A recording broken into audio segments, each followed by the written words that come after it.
सावनेर तालुक्यातील प्रसिद्ध ताजुद्दीन बाबा वाकी दर्गा परिसरातून वाहणाऱ्या कन्हान नदीतील जीवघेण्या वाकी डोहात दरवर्षी बुडून होणाऱ्या दुर्दैवी मृत्यूंची मालिका खंडित करण्यासाठी अखेर प्रशासनाला जाग आली आहे।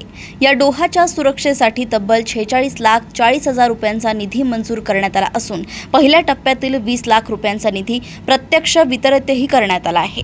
आमदार डॉक्टर आशिष बाबू देशमुख यांच्या विशेष प्रयत्नांना आणि हितज्योती आधार फाउंडेशनसह सावनेर तालुका मराठी पत्रकार संघाच्या सातत्यपूर्ण पाठपुराव्याला या कारवाईमुळे मोठे यश आले आहे।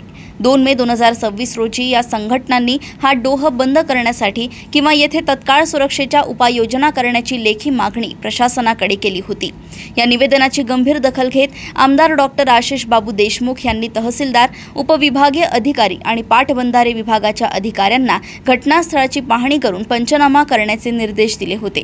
संबंधित अधिकाऱ्यांनी केलेल्या पाहणीनंतर तेथे काटेरी तारांचे कुंपण घालणे, बॅरिकेटिंग करणे, धोक्याचे फलक लावणे, सुरक्षा कॅमेरे बसवणे आणि 24 तास सुरक्षा रक्षक नियुक्त करण्याची गरज व्यक्त केली।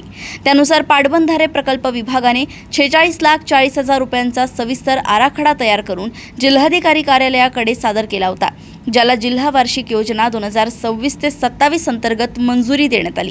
अत्यंत कमी कालावधीत हा निधी मंजूर झाल्यामुळे स्थानिक नागरिकांनी समाधान व्यक्त केले असून भविष्यात हा डोह पूर्णपणे सुरक्षित करण्यासाठी अधिक प्रभावी उपाययोजना केल्या जातील असा विश्वास व्यक्त करण्यात येत आहे।